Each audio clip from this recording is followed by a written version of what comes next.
अस्सलाम वालेकुम नाजरीन, प्रोग्राम क्लोजिंग और मैं खुश आमदेद। मैं हूं इरफान हैदर। नाजरीन, तोशा खाना 2 केस का अहम फैसला आ गया है। केस में बानी पीटीआई और बुशरा बीबी खयानत के मुर्तकब करार दिए गए हैं। मजमूई तौर पर 17 बरस कैद की सजा हुई है। 1 करोड़ 64 लाख रुपए से ज्यादा जुर्माना भी अदा करना होगा।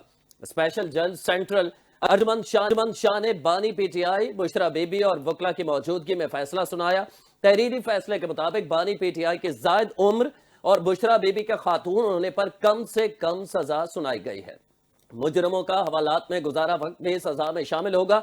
तफसीलात के मुताबिक बानी पीटीआई को दफा 409 के तहत 10 साल और दफा 1947 के शिक 2 और 5 के तहत इंसदाद रिश्वत सतानी एक्ट के तहत 7 साल कैद की सजा सुना दी गई, जबकि दोनों पर दफा 402 के तहत कैद की सजा भी सुनाई गई है। मुकदमे में मजमूई तौर पर 21 गवाहान के बयानात कलमबंद किए गए, जिनमें से 18 गवाहान ने अहम शवाहिद भी पेश किए हैं। अदालत ने तमाम सबूतों और गवाहों के बयानात की बुनियाद पर फैसला दिया है कि बानी और बुशरा बीबी ने करप्शन और सरकारी इख्तियारात के गलत इस्तेमाल में हिस्सा लिया। तहकीकात के दौरान यह वाज़ेह हुआ है कि तहाइफ की वैल्यू जानबूझकर कम जाहिर की गई और पाकिस्तानी हाई कमीशन की रिपोर्ट्स के मुताबिक असल मालियत 3,80,000 यूरो थी, जिसको 58 लाख रुपए के अंदर जाहिर किया गया और 29 लाख रुपए जमा करवाए गए। सजा के फैसले के फौरन बाद बानी पीटीआई के वकील सलमान सफदर ने सजा को इस्लामाबाद हाई कोर्ट में चैलेंज करने का ऐलान कर दिया है। तोशा खाना 2 केस दूसरों को चोर कहने वाले खुद ही डाके मारते रहे, ऐसा कहना है राना सनाउल्लाह का। वजीर आजम के मुशीर सेनेटर राना सनाउल्लाह ने तोशा खाना 2 केस के फैसले पर तबसरा करते हुए कहा है कि अदालत ने इंसाफ फराहम किया और फैसला शवाहिद की बुनियाद पर दिया गया है। राना सनाउल्लाह ने कहा है कि बदकिस्मती यह है कि कौम को मुसलसल ये बताया जाता रहा कि दूसरों पर किस किस्म के इल्जामात हैं। लोगों को चोर और डाकू कहा जाता रहा, जबकि असल में वही लोग डाके मारते रहे। वजीर सेहत मुस्तफा कमाल ने साबिक वजीर आजम और उनकी अहलिया बुशरा बीबी को तोशा खाना 2 केस में की गई सजा पर तबसरा करते हुए कहा है कि यह एक बड़ा फैसला है और केस संगीन नौयत का था। अदालतों की जानिब से 17 साल कैद की सजा सुना दी गई है, जिसमें बानी पीटीआई और बुशरा बीबी शामिल हैं। वजीर इत्तलात पंजाब अज़मा बुखारी ने कहा है कि तोशा खाना 2 केस के फैसले पर तबसरा करते हुए कहा कि आज का दिन कौम के लिए एक तकलीफ और शर्मिंदगी का दिन है, क्योंकि सियासत के नाम पर दूसरों को चोर और डाकू कहकर ऐसे लोग इख्तिदार तक पहुंचे जिनका मकसद सियासत करना नहीं बल्कि हीरे और पैसे इकट्ठे करना था।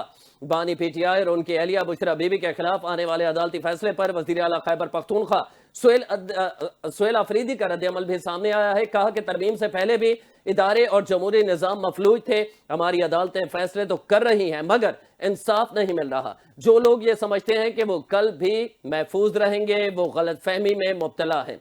इन्हीं आम मौजूआत पर बात करेंगे।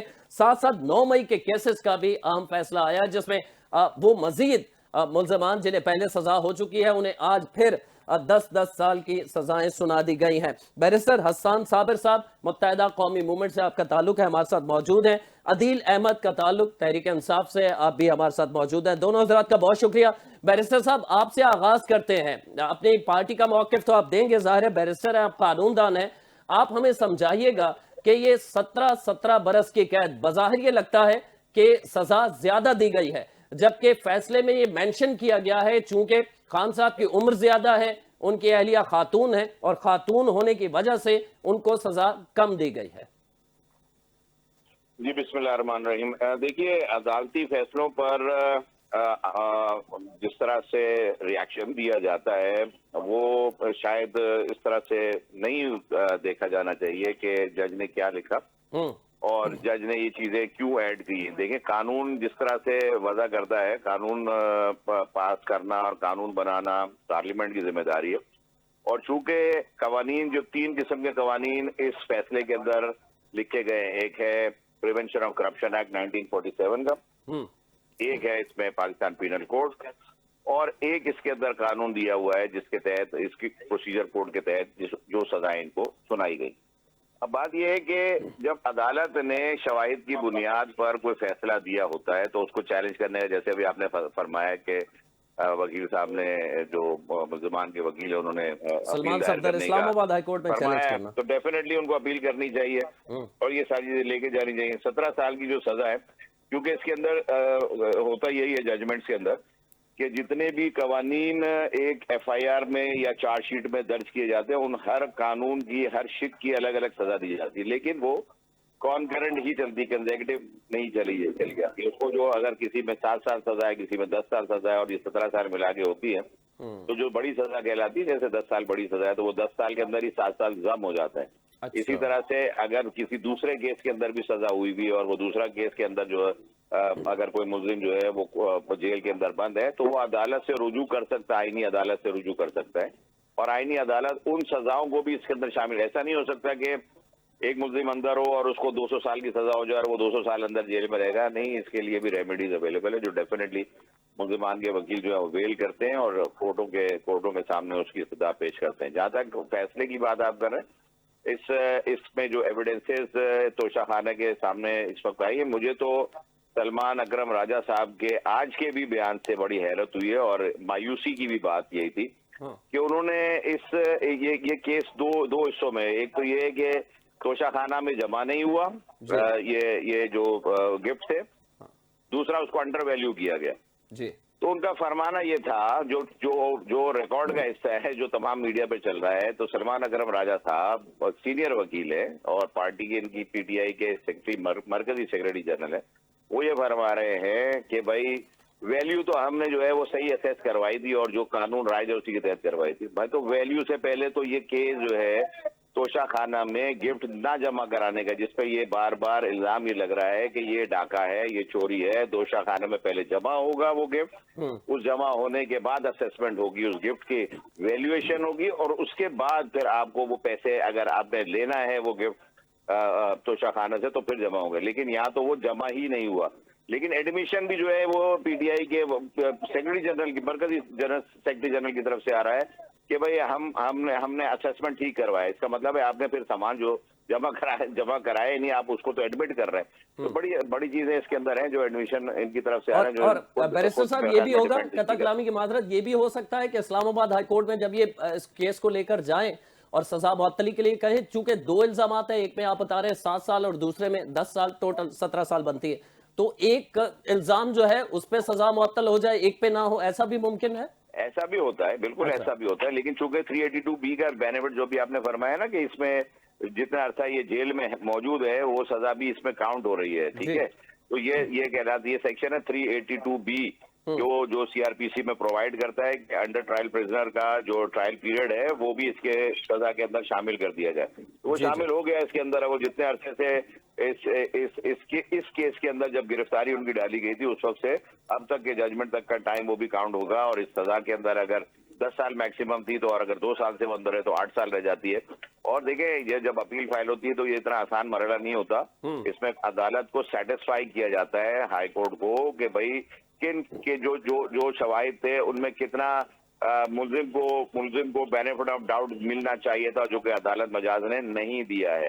तो वो 12 जो गवाह, जो वादा माफ गवाह, जो मैं तो टीवी के बयान से ही इनके देख रहा हूँ कि ये बता रहे हैं कि वो वादा माफ गवाह थे जिनकी बुनियाद पर हो। तो वादा माफ गवाह तो कानून में दर्ज है ना अप्रूवर का, ये कोई मतलब गैर कानूनी काम तो है नहीं। अप्रूवर ने तो बयान देना है, अप्रूवर का फैसला 25 से ज्यादा गवाहान थे, 25 से ज्यादा गवाहान पेश हुए हैं इसमें।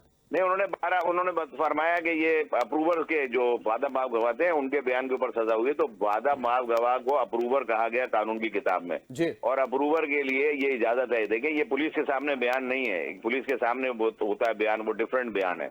वो 164 का बयान मजिस्ट्रेट के सामने होता है, एक होता है पुलिस वाले के सामने बयान, और एक होता है कि जब अदालत में बयान देगा वो उस अदालत में जिसमें केस चल रहा है, तो उसको अप्रूवर कहा जाता है। अगर वो अप्रूवर है और अप्रूवर ने अपना बयान दिया है और उस पर जिरा भी मुकम्मल हुई है तो उस अप्रूवर के बयान पर रिलाय किया जाता है।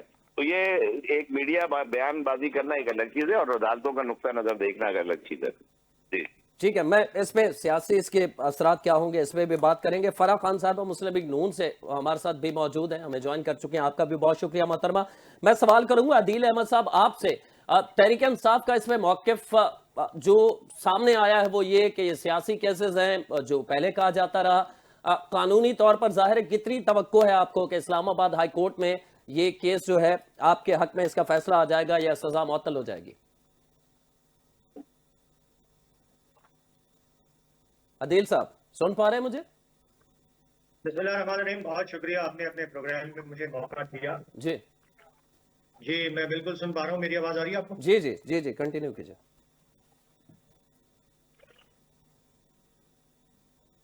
मेरी आवाज आपको आ रही है? जी जी, मैं कंटिन्यू कीजिए, मैं कह रहा हूं आप। अगर मेरा सवाल आपने सुन मुझे लिया है तो मैं मुझे जवाब आप ये सुन पा रहे चाहूंगा हैं? कि कितने फीसद आपको उम्मीद है कि इस्लामाबाद हाई कोर्ट में ऑलरेडी 190 मिलियन पाउंड, जिसमें 14 साल खान साहब को सजा है, वहीं इस्लामाबाद हाई कोर्ट में मौजूद है, ये केस भी वहीं लेके जा रहे हैं सलमान सफदर साहब। कितनी तवक्को है कि सजा मुअत्तल हो जाएगी?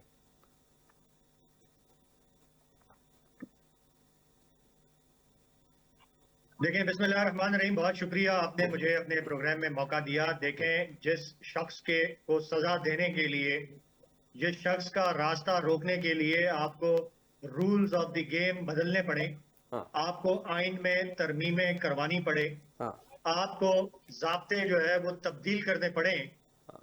तो आप समझें कि आप हार चुके हैं और वो शख्स जीत चुका है।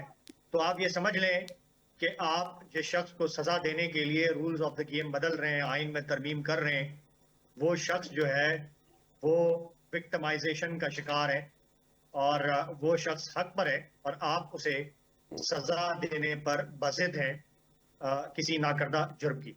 ये जो तोशा खाना का आज जो फैसला है, इससे पहले ये हाई कोर्ट में जा चुका है। जी इस्लामाबाद हाई कोर्ट में ये फैसला, ये केस जब गया तो रूल्स जो है वो तोशा खाना के ओपन किए गए और जिस वक्त ये गिफ्ट्स रिसीव हुए और जिस वक्त इनकी वैल्यूएशन हुई और जिस वक्त ये गिफ्ट जो है ये रिटेन किए गए, उस वक्त 2018 के रूल्स जो है वो अप्लाई हो रहे थे।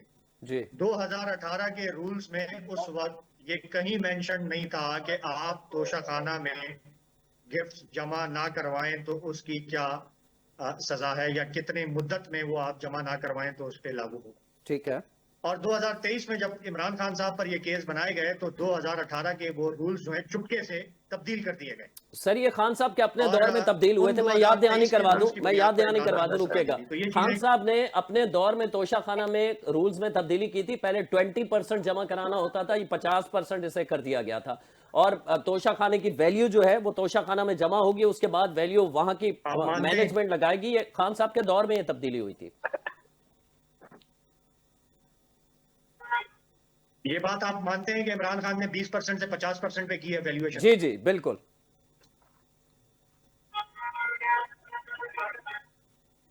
ये बात अगर आप तस्लीम कर रहे हैं कि इमरान खान ने माजी के अदवार में 20% देकर गिफ्ट्स रिटेन करने के कानून को बदलकर हाँ 50% कर दिया था, तो ये केस इससे ज्यादा मजा का खेल हो नहीं सकता कि आप इमरान खान पर ये इल्जाम लगा दें कि उसने अंडर वैल्यूएशन की है। तो यहीं पर ये बयानिया जो है आपका नहीं बल्कि लेकिन अगर मुझे आप प्रोसिक्यूशन सुन का पा या रहे हैं, मैं हुकूमत क्रॉस का क्वेश्चन करने या का तो काबिज हक देना रियासत मुझे। का। अगर आप सुन पा रहे हैं तो जो पहला घड़ी का केस बना था बानी पीटीआई जी पे, उसमें जो उन्होंने वैल्यूएशन की थी वो 20% जमा कराई थी, हालांकि उस वक्त 50% का बन चुका था कानून। उस पर इंप्लीमेंट खान साहब ने खुद नहीं किया था। ये रिकॉर्ड पे है चीज। नहीं, ये आपके पास इंफॉर्मेशन गलत है। आप सर उस केस को दोबारा पढ़ें। आज का सर जो फैसला आया है, इस फैसले के अंदर ये लिखा हुआ है कि सर, मैं इमरान, इसकी हेयरिंग में एज ए रिपोर्टर मौजूद था, मुझे अच्छी तरह याद मुझे है। ये आप काफी जवाब बहस देने भी का हुई थी मौका इस दें चीज तो मैं पे। आपको हर चीज क्लियर कर दूं। चले चले, ये आपका मुझे आप आपका इस पे मौकिफ है। जवाब देने का मौका दें। जी जी बोलें बोलें। नहीं, मेरा मौकफ अभी कंप्लीट नहीं हुआ। जी जी मेरा मौकफ कंप्लीट नहीं हुआ। अर्ज ये है कि इमरान खान ने हुकूमत में आकर तोशा खाना की वैल्यूएशन 20% से बढ़ाकर 50% कर दी। जी तो हुकूमत का ये नैरेटिव कि इमरान खान ने अंडर वैल्यूएशन की है, वो यहीं पर मजाक खेज साबित होता है। नंबर 2, आपका कहना ये है कि इमरान खान ने उस वक्त जो रूल्स चेंज किए उसमें रिटेंशन का रूल भी चेंज हुआ। ये गलत है। आज का जो फैसला आया है उस फैसले को अगर आप पढ़ें तो उसमें ये क्लियरली मेंशन्ड है कि 2018 के रूल्स में इस्लामाबाद हाई कोर्ट ने जब रूल्स मंगवाए और ठीक है। ऑब्जर्व किए तो उसमें तोशा खाना में गिफ्ट जमा कराने की मुद्दत भी मेंशन नहीं थी, जो बाद में 2023 में इमरान खान पे केस बनाने के बाद रूल्स जो है वो चुपके से तब्दील किए गए। This is mentioned in the verdict, ये फैसले के अंदर मौजूद है। आप लेकिन इसको सवाल ये नहीं है। लीगल समझते सवाल हैं ये है अदील साहब, इसको कि ये लीगल जो समझते हैं कि तोशा तोशा का खाना जो में कोई गिफ्ट मिले और तोशा खाना में जमा कराए बगैर उसे डायरेक्ट बनी गाला ले जाया जाए? ये लीगल था? इमरान खान ने जो गिफ्ट्स रिटेन किए, जो लिए, जो वैल्यूएशन की, जो उसके पैसे जमा करवाए, इसमें कोई इलीगैलिटी नहीं है। This is purely legal. और उन पे जो केस बनाया गया है, ये इस्लामाबाद हाई कोर्ट में एब्सर्ड करार दिया जा चुका है। और इसको 2 मरतबा केस बनाने का मकसद ही यही है कि पहले जो इन्होंने केस बनाया, वहां पे उस केस से में जो इन्होंने लूप होल्स छोड़े, उन लूप होल्स को कवर किया गया दूसरे केस बनाकर। तो ठीक है किसी भी जुर्म के ऊपर, किसी भी एक्ट के ऊपर आप एक से ज्यादा केसेस नहीं बना सकते। ये पाकिस्तान का कानून सर, वो डिफरेंट है ना मामला। चले मैं आगे चलता हूँ। फराह खान साहबा हमारे साथ मौजूद है, मुस्लिम लीग नून की रहनुमा हुकूमत को रिप्रेजेंट कर रही है। अगर आप सुन पा रहे हो तो मैं उन्हें भी थोड़ा टाइम देना है मुझे। मैं इस पे सियासी असरात क्या मुरतब होंगे इस पे बात करूंगा, मैं तफसील से इस पे बात करूंगा आपसे, वक्त है हमारे पास। इस्लामाबाद हाई कोर्ट का चीफ जस्टिस इंपोर्ट करके लगाना पड़े ताकि इमरान खान को सजा सुनाई जा सके, तो आप हार चुके हैं। और सर, ये सारी चीजें अगर आप कोर्ट में बता देते तो शायद सजा ना होती। ये सियासी जो बयानबाजी है वो बहुत अच्छी है तहरीक इंसाफ की, मैं उससे खुद मुतासिर हूं। लेकिन जब कोर्ट आपसे एविडेंस मांगता है, 25 गवाहान पेश हुए, कोर्ट में सारी चीजें पेश की जा सकती हैं। सर कोर्ट में सर रिसिप्ट 29 लाख बल्गारी हीरो का सेट क्या 29 लाख रुपए का होता है? इसका जवाब तो मुझे दे देना। को अपना मौका पेश करने का मौका ही ना दिया जाए, जिस अदालत में सरकार ही प्रोसिक्यूटर और सरकार सर ही 80 से ज्यादा समातें हुई हैं, कौन सा मौके पेश करने का मजीद मौका आप चाहते हैं? बहरहाल मैं जान लेता हूं ना, हुकूमती रहनुमा हमारे साथ मौजूद है। सुन लीजिए अदील साहब, अर्ज ये है, सुन लीजिए। फराह खान साहब हमारे साथ मौजूद है। मोहतरमा, बहुत शुक्रिया वक्त के लिए। कहिएगा, ये फैसले जो आ रहे हैं इस पे ये एतराज ये भी आ रहा है कि अब मुस्लिम लीग नून और पीपल्स पार्टी भी माजी में तोशा खाना में इसी तरह चीजें लेती रही है। एक BMW का बड़ा जिक्र आता है, तो क्या वजह है कि PTI के खिलाफ तो एक्शन हो रहा है इन सारे मामलात पर, लेकिन मुस्लिम लीग नून और पीपल्स पार्टी क्या मुबर्रा है इस सारे सूरत हाल से? बहुत शुक्रिया। देखें, जब एहतसाब मुनसफाना, शफाफ और कानून के मुताबिक होता है तो रियासत मजबूत होती है और कौमें मजबूत इदारों पे चलती हैं, क्योंकि इदारे कानून के आइन के ताबे होते हैं। ठीक है। अगर आप मुझे थोड़ी सी इजाजत दें, जैसे शुरू में एक्सप्लेन किया गया है कुछ चार्जेस, जिसमें फॉल्स डिक्लेरेशन है, जिसमें मिसयूज ऑफ पावर है, जिसमें क्रिमिनल ब्रीच ऑफ इंटरेस्ट है, मिसकंडक्ट बाय पब्लिक सर्वेंट है। अच्छा, इसकी 180 जैसे आपने फरमाया कि हेयरिंग्स हुई हैं, पिछले 1.5 साल से ये केस चल रहा है और बाकायदा हर एक चीज की तस्दीक की गई है। फॉरेन ऑफिस से जितनी हमारी रेलेवेंट प्लेटफॉर्म्स हैं वहां से तस्दीक के बाद, गवाहान के बाद, जरा के बाद ये चीज साबित होती है। जबकि जिन पे केस हैं वो भी सामने हैं, उनके वकला भी सामने हैं। तो आपके लिए घंटा 1.5 इंतजार भी किया गया, आप आए भी ना, और आप कह रहे हैं कि नहीं आपने फैसला क्यों सुना दिया। आपको ये भी एतराज है, क्योंकि कानून तो किसी का इंतजार नहीं करता। अगर अदालत मुझे एक वक्त देती है तो मेरा काम है उस वक्त पे वहां पहुंचना। मैं आपको ये बात बताऊं कि ये कह रहे हैं कि जो है 50% है, ये गलत है। मैं अपने भाई को एक और बात बताऊं, इनके इल्म में इजाफा करूं कि शहबाज शरीफ साहब ने जब PDM की गवर्नमेंट बनती है तो ये 50% पे भी पाबंदी लगा दी है कि अब यहाँ से कोई चीज नहीं ली जा सकती। अब तो मुकम्मल पाबंदी है। मैं उस वक्त की बात कर रहा हूँ जब बानी PTI ने 20% से 50% करने की कोशिश की थी। मवाजना करूंगी जी। इरफान साहब, आपने मुझे प्लीज थोड़ा सा वक्त देना है, मैं थोड़ा सा मवाजना करूंगी। देखें, आप कह रहे हैं कि पिछले अदवार में पीपल्स पार्टी या मुस्लिम लीग नून या कोई भी पार्टी आके वहां से तोहफे लेती गई है। तोहफा लेना गुनाह नहीं है, लेकिन उसका एक बाकायदा प्रोसीजर है। अगर आपको foreign dignitaries, being foreign dignitaries, ministers, prime minister, president आपको कोई तोहफा दूसरी स्टेट देती है तो उसका एक तरीकाकार है कि वो जो है स्टेट के पास जमा होती है। अगर आप वो तोहफा लेना चाहते हैं, जैसे पहले 20% था, फिर 50% हो गया, उसकी वैल्यू इवैल्यूएशन करके आप वो तोहफा लेते हैं और उसका 50% जमा कर देते हैं। अगर तो आप इस प्रोसीजर पे गए होते तो कोई बात ही नहीं थी। आपने वहां जमा ही नहीं कराया तोहफा जो है तोशा खाना में। फिर वो जो 7 करोड़ से ज्यादा की उसकी वैल्यू है, आप उसको 58-59 जो है वो लाख बताते हैं और 29 लाख आप जमा कर देते हैं। और फिर आप अपने इलेक्शन के जो गोशवारे हैं उसमें भी इसकी जो है कोई डिटेल्स नहीं देते हैं। तो बताइए आपने छुपाया क्यों? फिर अगर आप इतने अपने इस प्रोसीजर में साफ शफाफ थे, तो एक तरीकाकार होता है। अभी रिसेंटली हम एमपीएस ने, एमएनएस ने अपना फॉर्म भी जमा कराया है जिसमें हमने अपनी डिक्लेरेशंस की हैं।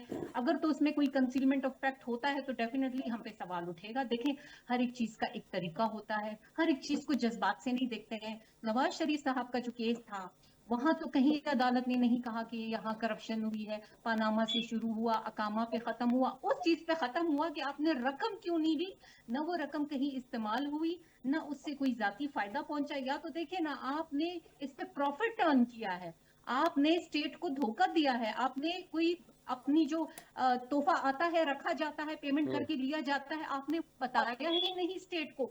तो अगर हम दोनों केसेस का मवाजना करते हैं तो जमीन और आसमान का फर्क हो जाता है। आप 190 पाउंड मिलियन वाला केस देखिए कि एक साहब जिनकी जमीन थी, जिन पे जुर्माना था, तो वो सुप्रीम कोर्ट में उनका एक अकाउंट बनता है। तो आप बरतानिया एक चीज आपको रिवील करती है कि जी आपका अनटैक्स पैसा यहाँ पे आया हुआ है, भाई हम तो ये नहीं रखेंगे। आप उनके साथ भी खुफिया मुआहदे करते हैं, फिर आप अपनी कैबिनेट में जाके उसको बंद लिफाफों को अप्रूव कराते हैं और फिर आप वो जमा करवाते हैं सुप्रीम कोर्ट के अकाउंट में, और इसके एवज आप अलकादिर यूनिवर्सिटी और ये ट्रस्ट, फिर एक नई चीज खुल जाती है। तो देखें, मैं आपको एक बात बताऊं, जैसा मेरा भाई इस वक्त जज्बाती हो रहा है, मैं बिल्कुल इनके जो इमोशंस हैं, इनके जो जज्बात हैं, मैं उनकी कदर करती हूँ। खामखा ये उनके लीडर हैं, हर पॉलिटिकल इंसान पे ये चीज गुजरती है। लेकिन आप थोड़ा सा फैक्ट देख लीजिए कि फर्क क्या है। सजा जायज है, सजा नाजायज है। अगर तो सजा जायज है तो फिर तो हम कुछ नहीं कर सकते ना, गलती तो इंसान से हो सकती है। ठीक है। अगर नाजायज है, आपके पास इतने प्लेटफॉर्म्स हैं, आप उस पर साबित कीजिए। अगर 80 इसकी हेयरिंग हो रही है और आपका वकील साबित नहीं कर पा रहा, इरफान साहब 80 हेयरिंग्स बहुत बड़ी बात है, आपका वकील वहां साबित नहीं कर पा रहा है, तो फिर किस चीज का गिला है, मुझे ये बताइए। यानी अदालतों में तो हमने ये भी सुना है कि आपको इतना रिलीफ दिया गया है कि गुड टू सी यू होता है, हाय राफिया भी होता है। तो हमने तो बहुत सारी चीजें देखी हैं। ठीक है। नवाज शरीफ साहब, नवाज शरीफ साहिबा, यानी थोड़ा सा अगर आप पीछे जाएं 2018 में, तो वहां कहा गया कि बाप बेटी को अदालत से निकलने मत दीजिएगा जब तक इलेक्शन नहीं हो जाते। तो आप हमसे बड़ा जख्म खाए हुए हैं। सर, आपने तो हमें मोहतरमा, हमारी आंखों के सामने हुआ है, सुप्रीम कोर्ट के अंदर एक चीफ जस्टिस उस वक्त हुआ करते थे जब मरियम नवाज साहिबा पेश हुई थी और उन्होंने अस्सलाम वालेकुम कहा था, तो इस पे उन्होंने कहा था कि मैं आपको तौहीन अदालत का नोटिस दे दूंगा। आप ऊंची आवाज में आपने सलाम किया। तो ये सारी चीजें हमने देखी हैं, लेकिन क्या हमें इनको गुड टू सी यू कहा जाता है? जी जी, और क्या ये, मैं कहने का मकसद ये किसी के खिलाफ भी हो गलत है, लेकिन हम एक गोल दायरे में घूम रहे हैं। मैं बैरिस्टर हसन साहब आपसे जानना चाहूंगा, डॉक्टर फारूक आदिल साहब कल मेरे प्रोग्राम में थे, एनालिस्ट हैं और काफी एक्सपीरियंस है उनका पाकिस्तान के सियासत के हवाले से। उन्होंने हवाला दिया कि भुट्टो साहब पे जब केस था, उनके जो वकला थे भुट्टो साहब के, जो उनकी सफाई पेश कर रहे थे, बाद में उन्होंने एडमिट किया था कि हमने केस सियासी बुनियादों पर ज्यादा लड़ा बजाय के कानूनी बुनियादों पर। तो हम यही सूरत हाल देखते हैं, जो बानी पीटीआई और इन पे केसेस हैं, इनके वकला जो हैं वो सियासी बयानात बड़े जोशीले देते हैं, वो ऐसे अदालतों को नहीं मानते, वो कहते हैं हर चीज मैनेज है, लेकिन जब हेयरिंग हो रही होती है हम वहां जाके देखते हैं तो कोई दलील पेश करने में मुसलसल नाकाम हो जाते हैं ये वकला। जी, आप बिल्कुल सही फरमा रहे हैं। देखिए, मैं आपकी थोड़ी सी बात को चेंज करके मैं, अगर आपकी इजाजत से कहूंगा कि देखें, बानी पीटीआई ने ना एक नैरेटिव बनाया था कि सब चोर हैं और यही है जो रियासत मदीना के दाई हैं और यही जो है वो सबसे बेहतरीन इंतखाब हो सकता है इस पाकिस्तान का। इनके पास बिल्कुल जो है साफ और शफाफ अपने साथी हैं जो कि पाकिस्तान को बचाने निकले थे और पाकिस्तान में चोरों का और डाकुओं का खात्मा करने निकले थे। लेकिन अगर यही जो है तोशा खाना की तरफ नजरें गाड़ के बैठ जाए और वहां पर आए हुए जो तहाइफ हैं उनकी तरफ इनकी जो है वो ज्यादा कोशिश हो के वो किसी तरह से अपने घर की जीनत बना लें, तो कुछ अजीब सी बात लगती है कि आपको ऐसी क्या जरूरत है? मुल्क को चलाने के लिए आप आए थे या अपने घर को तोशा खाना के तहाइफ से सजाने के लिए आए थे? मतलब जो घड़ी आ रही है तो वो भी चाहिए, पेन आ रहा है तो वो भी चाहिए, हीरे जवाहरात के सेट आए हैं वो भी चाहिए, डिनर सेट भी चाहिए। ये सारे तोशा खाना के सामान को क्या ऐसी लालच, क्या ऐसी जरूरत क्या ऐसा मसला दरपेश आ गया कि रियासत मदीना के दाई को ये जरूरत पेश आ गई कि वो तोशा खाने से 20%, 50% या जो भी वैल्यूएशन इनके हिसाब से लगनी थी लगा के निकालना है? भाई मेरा तो सवाल यहाँ पे ये आता है कि आपने इस पूरे पाकिस्तानी कौम को अपना एक नैरेटिव दिया था कि तमाम लोग चोर हैं, तमाम सियासी जमातें चोर हैं, इनसे बात भी नहीं करनी, इनकी तरफ देखना नहीं है, इनसे हाथ नहीं मिलाना है, इनसे किसी किस्म की कोई सियासी तौर पर बातचीत नहीं हो सकती, लेकिन अपने घर को जो है उससे सजाना है। ये बात समझ में आने वाली नहीं है। और फिर उस पर ये डिटाई कि ये हमने अगर ले लिया था तो हमने तोशाखाना में नहीं भी जमा कराए तो वैल्यूएशन हम अपने तौर पर कराएंगे। अरे भाई, तो इसमें जो बयानिया इस वक्त मीडिया पे भी ये लोग बना रहे हैं, जैसा भी मैं इंसाफ की बात सुन रहा हूँ, तो मीडिया में भी जो बयानिया इस वक्त बना रहे हैं वो भी किसी तौर पर दलील के काबिल नहीं है कि भाई आप घर ले जाएं और उसके बाद उसकी वैल्यूएशन अपने प्राइवेट असेसमेंट से करवा कर और उसके पैसे हुकूमत को दे दें या उसके पैसे जो खजाने में जमा करा दें।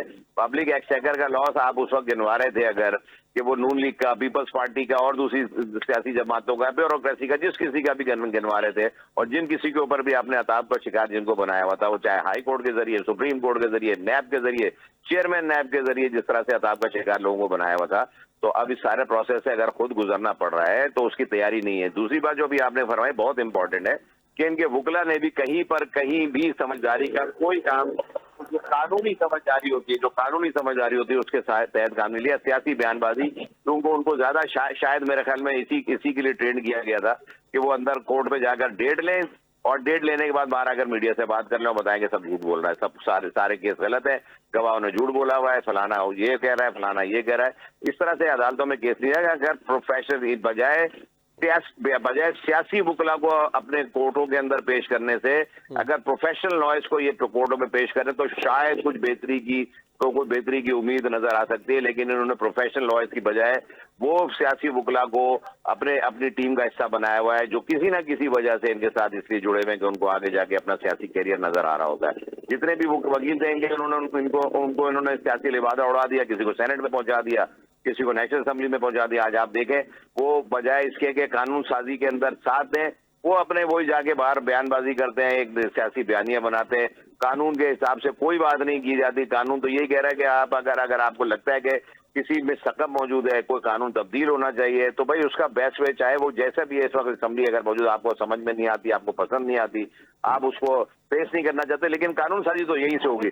अगर आईनी तरामीम के अंदर आपको एतराजात थे तो आप एतराज में वोट तो दे देते कम से कम। आपने 27वीं तरमीम भी हुकूमत को ऐसी इस तरह से पास होने दी, आपने तो फ्रेंडली मैच खेला उसके अंदर। अगर आप वॉकआउट करके चले गए तो वॉकआउट में तो काउंट नहीं हो रहा।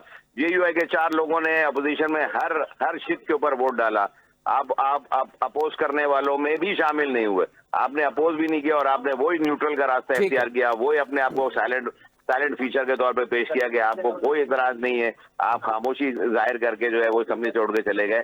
ये सियासी स्टंट्स हैं। इससे अब आवाम को जो आपने बयानिया दिया था उसकी नफी होती है और इस बात को तकवीत पहुंचती है कि आप मुल्क को नुकसान पहुंचाने के लिए जरूर इक़्तिदार हासिल करना चाहते थे और नुकसान पहुंचाया, किसी फायदे के लिए नहीं थे। ठीक है, मैं अदील साहब हमारे साथ मौजूद हैं, उनसे जान लेता हूं। अदील साहब, अब एक बयानिया ये भी चल रहा है, मैंने ट्विटर के ऊपर देखा, आपके बहुत सारे लोग शेयर कर रहे हैं जो तहरीक इंसाफ से वाबस्ता हैं, वो ये कह रहे हैं कि चूंकि अब सलमान सफदर साहब की आज मुलाकात हो गई है इस फैसले के हवाले से, तो कोई मैसेज भेजा गया है सोहेल आफरीदी को? क्या सड़कों पर आना है, ये मैसेज पहुंचाया गया है? आपके क्या इल्म में है और क्या करने जा रही है तहरीक इंसाफ? देखिए, सबसे पहले तो मैं ये चाहता हूं कि जितना मौका दीगर गेस्ट को आप दे रहे हैं, मुझे भी अपना मौका जी मौका बिल्कुल है। आपकी आवाज ड्रॉप हो रही थी, मुझे इस तरफ जाना पड़ा था, आप बोलिए। सबसे पहले तो देखें, नून लीग हो गई, पीपल्स पार्टी हो गई और दीगर जमातें जो भी हैं, उनके बारे में मैं सिर्फ ये कहना चाहूंगा कि द ऑडेसिटी टू लेक्चर अस, मतलब इतनी अल्लाह पाक ने इनको बेबाकी दी है कि तोशाखाना से करोड़ों रुपए के गिफ्ट जो हैं वो बगैर किसी ज़ाब्ते कानून के इनके कायदीन जो हैं वो लेके जा चुके हैं। और तोशाखाना का ये कानून तो मुसल्लमा असूल है, यानी गिफ्ट जो आते हैं आपके पास वो आप उनकी परसेंटेज जमा करा के गिफ्ट जिनको मिलते हैं वो रिटेन कर सकते हैं, लेकिन गाड़ियां जो है वो रिटेन नहीं की जा सकती, वो तोशाखाना से नहीं। इनके कायदीन गाड़ियां तक ले गए। अभी जो रिसेंट आपका प्राइम मिनिस्टर था, अनवार उल हक काकड़ था, पता नहीं कौन था, वो तोशाखाना से 2 गाड़ियां अपने नाम करवा के बुलेट प्रूफ ले गए और आज मानते भी हैं कि हाँ मैंने लिए हैं और मैं इस्तेमाल कर रहा हूँ। फिर तोशाखाना का ये असूल बड़ा मुसल्लम है कि आप जिसको गिफ्ट मिल रहा है वही गिफ्ट जो है वो पैसे देकर अपने नाम पे ले सकता है। आपके नौकर, आपके दोस्त, आपके अजीज व अकारब वो गिफ्ट्स नहीं ले सकते। पाकिस्तान मुस्लिम लीग नून के कायदीन ने अपनी नौकरानियों के नाम पे गिफ्ट्स जो है लिए, वो सारा तोशाखाना का रिकॉर्ड मौजूद है। इसके अलावा और भी तोशाखाना के अंदर एक तारीख है जिसका कोई जिक्र नहीं है, जिसके ऊपर कोई केस नहीं है, जिसके ऊपर कोई मुआवजा नहीं है, जिसका कोई कहीं तस्करा। अच्छा, जो आपकी हुकूमत से पहले किया नून लीग या पीपल्स पार्टी ने, जो आप कह रहे हैं कि उन्होंने तोशाखाना से लिया, तो जाहिर है आपका इख्तियार था ना, आप लोगों ने 4.25 साल में केस कर देना था उस पर।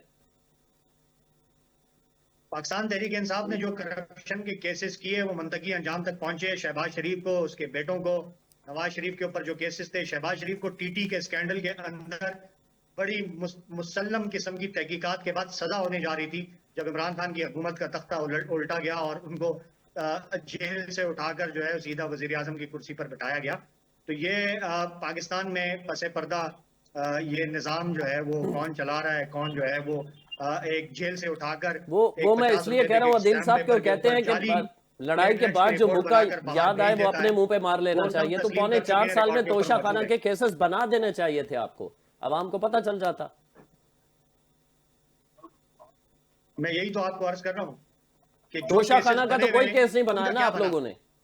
उसके अंदर डील करके 50 रुपए के स्टाम्प पेपर के ऊपर इस मुल्क से चले जाते हैं, उसका कोई तस्करा, कोई जिक्र, कोई उसके ऊपर वो नहीं है।